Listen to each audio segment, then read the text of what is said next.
Hello, everybody. This is Dominic Copeland, and this is the Ish that needs to be said. Now, if you haven't tuned in before, welcome. If you've been tuning in, great to have you back. At some point soon, I'm going to be going live, my friends. I'm going to be going live so we can all be in this together. So, the Ish that needs to be said, what is that? It's about saying all the things that we need to say as a society to progress us forward, but we either don't say or don't know to say. We might have a great fear about saying them, or we just don't realize we should be saying them. So it's about changing that. It's a paradigm shift. Let's move forward. Let's progress forward as a society. Let's get to where we desire to be.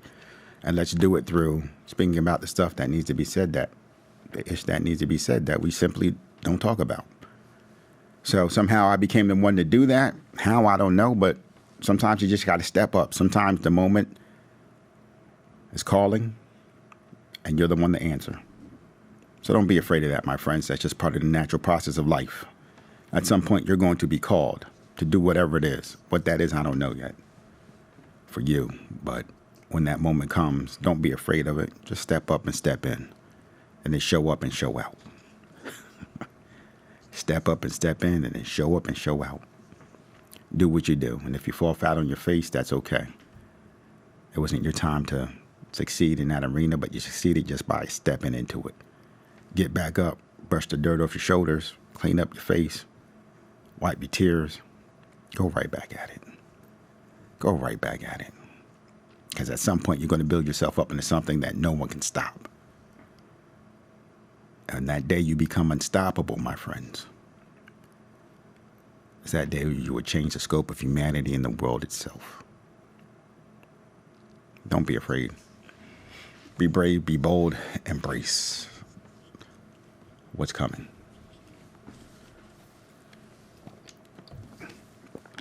So today I switched it up a little bit. I got my, Boston shirt on. And I wore this for a reason. Because today I want to talk to you about some of the things of social conditioning, some of the things that are happening today. Now, you see here, you got the red, white, and blue. Beautiful. Representing America, the United States of America. But we've been conditioned today to not question the path forward, to question what's best. Because some people say if you do that, you're un-American. And that's absolutely absurd. The most American thing you can do is say, how can we grow? How can we get better as a nation? How can we continue forward and be a great nation, a great beacon of light, lighting the way for the rest of humanity? How can we be the next phase of humanity's evolution, its enlightenment? We can't if we don't question. We can't if we don't look ourselves squarely in the mirror and say, what are the things that are holding us back from being the nation that we say we desire to be? What are the things, even if we feel that we're great now, guess what? If you stay with status quo, great eventually becomes not great. Time passes by and other people are coming. Other nations are building themselves up. And whether or not we believe that we have everything the best in the United States of America, how do you know that if you never look at what anyone else has? There's some people that have better healthcare systems than we do. Some people that have better education systems than we do. There's a lot of countries that have different things, or there's many countries that have different things that, if we were to adopt or change, make our country that much stronger and that much better. That's okay. Because if we're willing to grow, the mark of greatness in any field, as anyone knows, is the willingness to grow. The willingness to change, to better yourself. And if we say we're already good enough and we don't need to be better, then we're falling in line to ourselves. And at some point, we won't be because everything and everyone else will be passing us. So, doesn't mean we're not good. Doesn't mean we're not great. There's some things that we're not good at, and some things we're not great at. That's just the reality of the situation. But if we want to change that, if we want to adapt, if we want to grow, then that's part of the process. How can we as a nation continue to grow and move forward? Because where we're at now, all the infighting, all the political unrest, all of the skyrocketing costs of education, of healthcare, of housing, It's not sustainable. And it's not us at our best. Even our economic system, if we have an economic system where if enough people have money, then it triggers inflation to such a level that we almost crash the system, that's not a viable economic system for everybody, or even for the majority of Americans. That system doesn't make sense. At one point, there was a dream. 2 cars in every lot, 2 chickens in every pot. That's a dream. The American dream. That you can make it, that you can become something. But now that dream has been squandered. And we keep saying, oh, if you question that, then you're not American. Go live somewhere else. Your ancestors, your forefathers, the forebears of this country, they didn't go live somewhere else. That's not what being an American is. Being American is saying, you know what? How can we get better? It's challenging ourselves to be better, to be the best. You can't simply walk out and say you're the best. That's not the Dallas Cowboys. I had to say it. I know. There's going to be a lot of people that don't like that, but it's the ish that needs to be said, right? You can't keep coming up and saying you're America's team, but you don't show it. You don't prove it, right? At some point, you got to be a champion. You got to get to that promised land and be able to say, yeah, we overcame all the things that we had to. We did what was needed to get to where we desired to be. We built in those changes. We overcame those obstacles. Instead of sinking to our lower selves, we rose to our highest self. We elevated, we enlightened, and we accomplished, and we became. That's the situation we're facing here in America. But we have to actively decide, you know. One of the questions I have is what's holding us back from achieving what we desire to be, or being a nation where everyone can live with 2 chickens in every pot, 2 cars in every lot, go on vacation, enjoy life, contribute to humanity in meaningful ways that uplift and grow humanity. How can we become that nation of enlightenment, enlightened, that bright beacon, spiritually, physically, showing the rest of humanity the way, the path forward? Well, if we don't set that attention to do so, we can't. And most importantly, look around you today. Look around you. Look around to the state of society.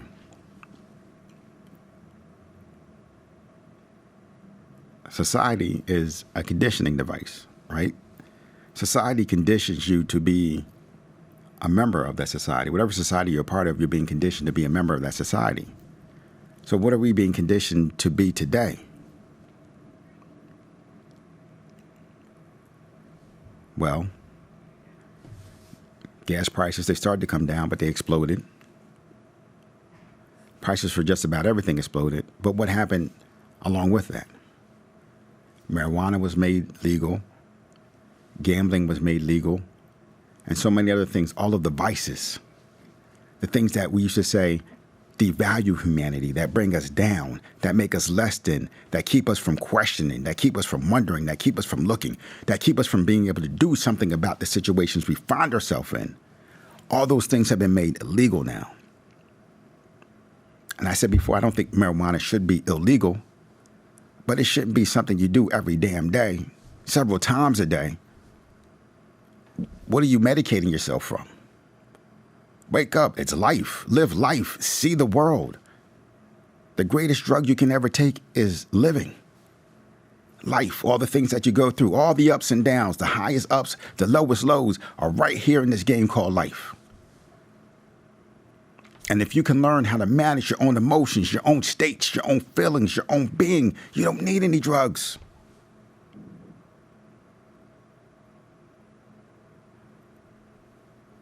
There's some people, yes, there's things that are off balance in your body, so you need things to help counteract that.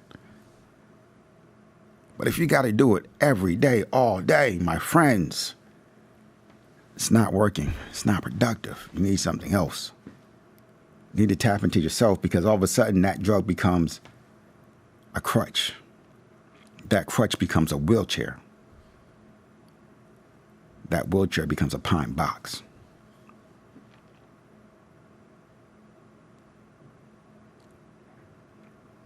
We're letting all the things take away our attention from what's meaningful, from what's important.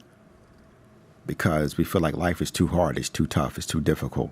How can we question these things? How can we fight back? Instead of you fighting back against things that are just wrong, against the state of our nation as it currently is, instead of you standing up and fighting back about that, too busy getting high, too busy gambling and throwing away your money, too busy on the video games, too busy on all the nonsense.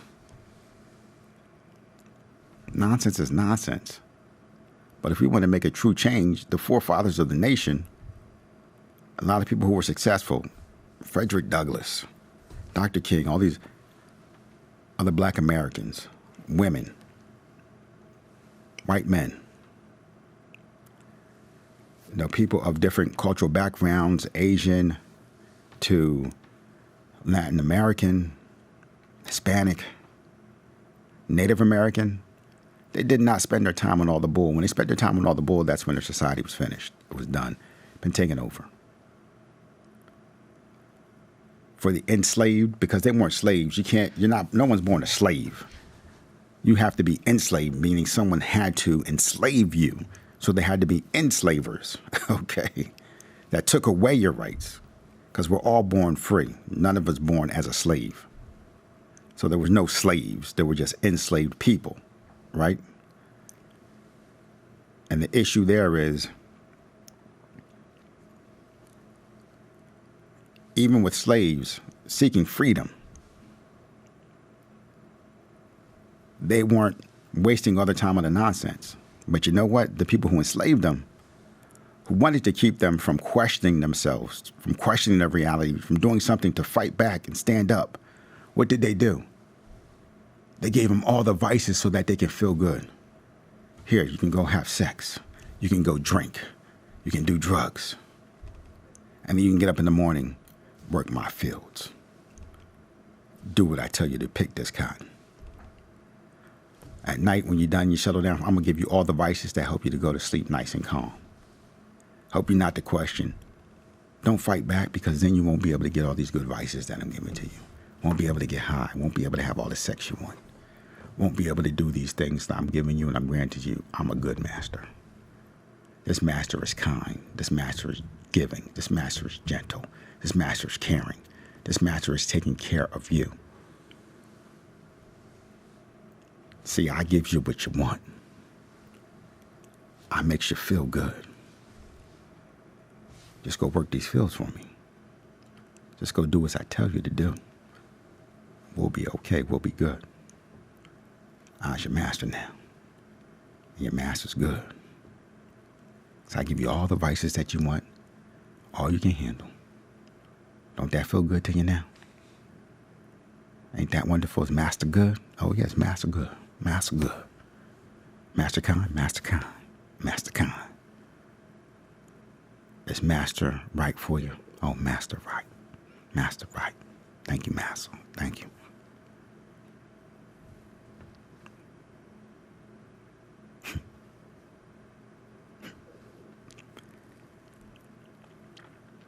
And sad part is, that's how most of Americans are starting to feel these days.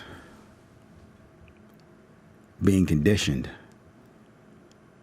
to not question, to be mentally incapacitated, to be almost in a slave state of existence, mentally. But there was other people who were enslaved, but they were free. Their bodies were in chains, but their minds were free, because their minds explored, their minds questioned, their minds went to other places. They were enlightened and elevated to try to find a better way, a better society, a better way to freedom, a better path. They connected with God and spirituality so that even though their bodies were hurting, their minds would not break. the minds would be strong. And not just strong, but pliable, flexible. Flexible enough to handle all the things they had to go through. And to have a better understanding of what it means to be a human being. While other people who said they were the masters, who said they were the pinnacles of humanity, those were really more like animals. Because the things that you have to do to enslave someone are not human. There's no humanity in that. It's a complete lack of humanity. But those who have been enslaved, who have continued forward, they rise above and beyond to the highest elevation of humanity.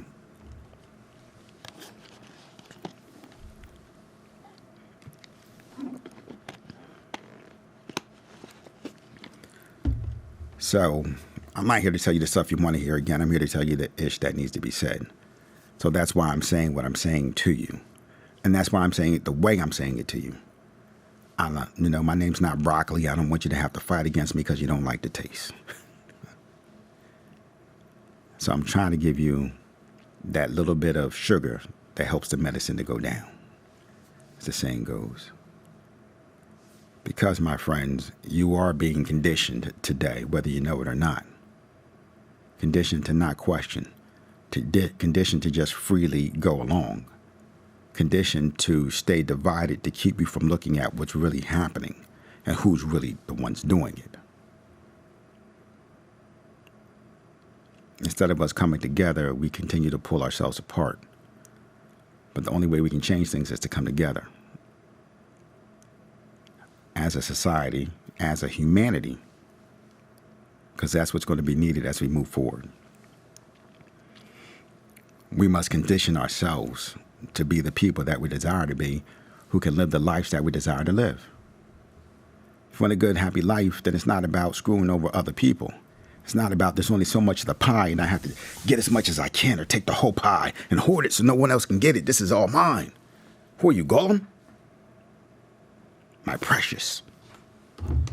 I see these billionaires running around out here, and that's what they look like, a bunch of golems talking about my precious. They have to hoard everything. Hoarding is not power. Hoarding is weakness. Hoarding is fear. Hoarding is lack of.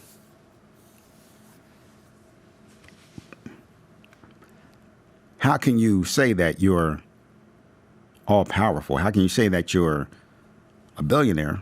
How can you say that you're rich when everything you do displays the actions of someone that's poor? The hoarding. The acting like there's a scarcity and a lack thereof. There's resources on the planet that we don't even know that exist. And we have the great power as human beings to create. So there is no lack. There's just our destructive actions that create the things that we believe our reality to be, which is lack. If we believe our reality to be great abundance, more than enough for everyone, and that we can all live our dream, our promised land, that we all can be on top of the mountain, living a beautiful, full, wonderful, amazing life, then we get abundance. The earth opens itself up to us. But now, because of all the things that we've done, all the hoarding, or the taking, all the destruction, the earth has to hide itself away from us, all those precious things that are within it. It's like we're abusing the world that's around us, the great resource that wants to open itself up to us and say, here you go. What do you want to build with me? What do you want to create with me? Let's build and create things that haven't even been existed before. Because we have the capability and the power to do so. But instead, we just go by the physical. This is a desk, this is a table, this is a chair. That's all there is. These are the dimensions. This is what exists. Earth is flat. That's what we act like. The earth is flat. Earth is round, but there's only so much of the earth. We got to go to another planet. We got to leave the earth. Why? Because of your destructive capabilities? Stop destroying. Start building. Start giving. Start caring. Start loving. That's how we make a difference, my friends. That's how we truly make a difference. So I'm calling on each and every one of you, all of us together. Get out of our fear, get into our abundance, get into what can and will be. What do we want to build for tomorrow? Because that starts today. What do we want to build for tomorrow? Because that starts today. If we do not build it now, we'll not be there tomorrow. If we do not start that process of becoming, we will never be. Now is the time, this is the place, and we are the ones. No one else is coming. Not to save us anyway. They might be coming to further condition us and to, at some point, dare I say, enslave us to their way of living, whatever that might be. Might not be chains, but when you enslave someone's mind, you don't have to worry about their body. Just like one of the dogs, we have the electric fence. Eventually, you condition them enough where they won't go beyond that point, even when the fence is not active, even when it's no longer there. They still are conditioned not to go beyond that point. Let's break this conditioning. Let's become our greater selves, our enlightened, elevated self. Now is the time. This is the place. We are the ones. The ish that needs to be said. Come together. Hit the like button, subscribe, share. Let's build this community that's going to make a difference and usher in what's going to happen in the world within the next 1,000 years to come. That's what we've been gifted with. That's what we have been gifted with. The ish that needs to be said.